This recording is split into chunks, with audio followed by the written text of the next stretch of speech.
Hi, I'm Craig, and this is Chef Neil, and welcome to another edition of It's Sexy When Men Cook. And today we're here at the Slice Kitchen where we always shoot, but I've got Neil with me today, and he's one of the chefs here at Slice. And today we're doing Southern fried chicken.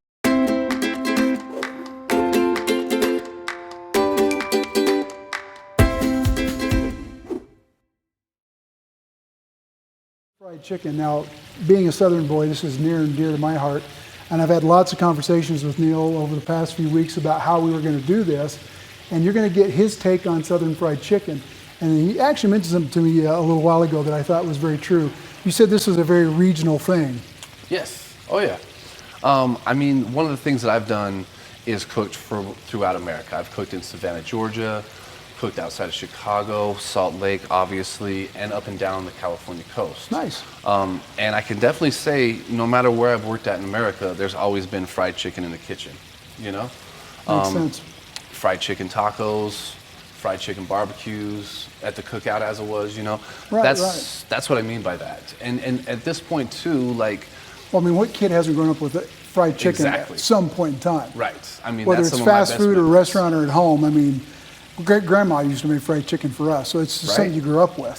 For sure. Makes perfect sense. For sure, and it's comforty food. It resonates with a lot of different people for a lot of different things, and that's one of the things that I definitely love bringing into my food. Now, I notice you've got a different pot here. Now, normally you're going to use a deep fryer, but if you're cooking at home, you don't have a deep fryer. So tell us about this pot and what pots are the best for using for deep frying at home. Well, what you want is a good quality pot, preferably cast iron, or in this one, a ceramic, that can handle the temperature drop. Because if you don't get the temperature drop in there, your chicken's just gonna soak up the oil or whatever you're frying.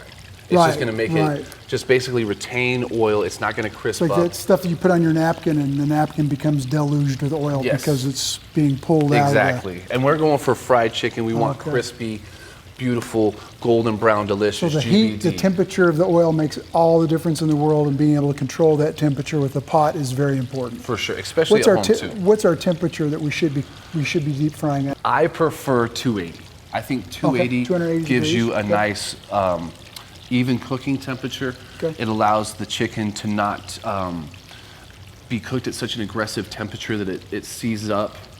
It allows it to still be nice and juicy and tender. At 280 right here, we get a nice fry, good crust, right? That's going to crunch. That's going to have some great crunch on it.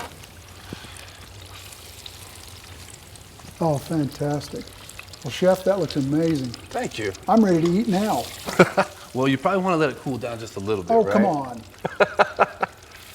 But how long do you think it's going to take, typically standard, if the temperature of the pot, everything's good, how long should we be cooking or deep frying our chicken? 3.5 minutes. 3.5 minutes? Okay. You know? So it's a really quick meal. It is. You can even bread them up ahead of time.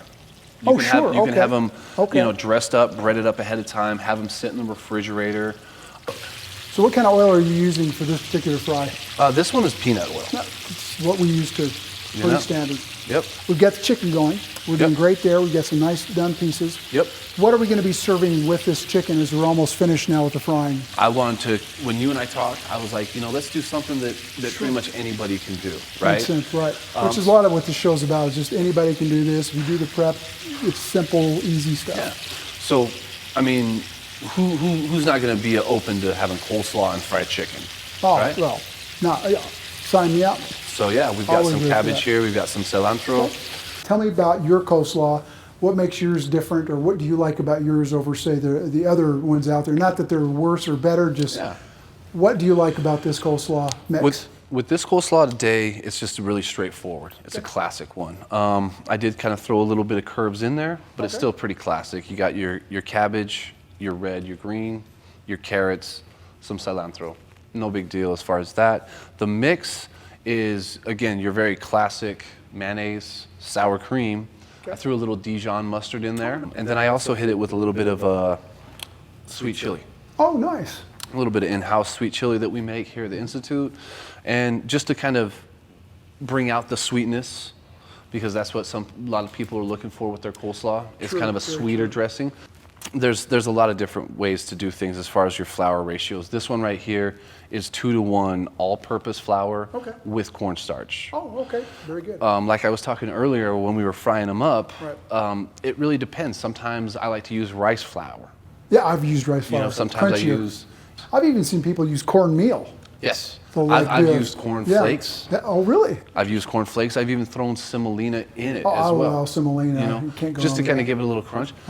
One of the things I put in today's 13 spices herbs and is spices. turmeric. Oh, I A love little bit of turmeric. Yeah. and a little bit of sumac. Like I said before, the end result is. So what are we building? This looks. So- I'm salivating already. If you can't tell, I'm already like this is. Yeah.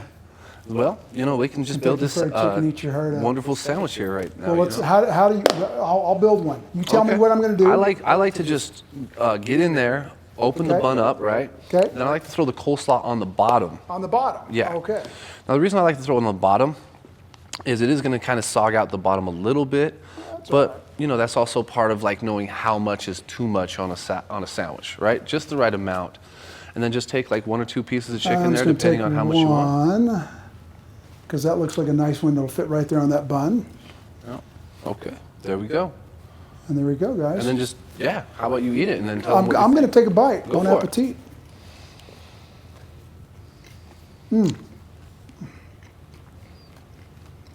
Terrible. Oh, that's what I was going for. I took too big of a bite. It's the first thing they teach you when you're doing these things. Don't take a big bite. I took a big bite. So I guess that's a win, huh? that's a win. No, this is absolutely excellent. That's fantastic. And this is something you could just do real quickly. I mean, this Anybody is really could. tough. Yeah, anybody Yeah. can do this. Appreciate it. So basically you're saying prep time, about how many minutes do you think in prep time? Saying about maybe something like this with the tenderloins, where they're already cut and prepared. You know, about 5 minutes to get your breading together. About 5 minutes, so about 15 The oil minutes. probably takes the longest to get that up to Exactly. heat. Yep. But once it's up to heat, 3 minutes, 3.5 minutes for the chicken. Yep, so you're looking at like 15, 20 minutes from start to... Coleslaw, that won't take more than, what 5, 7 minutes maybe? Yep. If you've got it already set up, there you go. Oh, so good.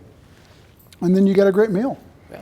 And you know, the funny thing is, I could see doing this out on the back deck with some friends at a ball game. Right.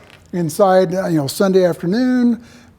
I mean, kids are out for this, for school. I mean, this is leftovers. and you if get it's, all.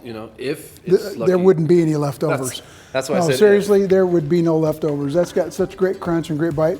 Hey, Chef Neil, thank you so much for coming and being a pleasure, part of It's Sexy When Men Cook. And definitely, that's a sexy meal. Thanks, Chef. My pleasure.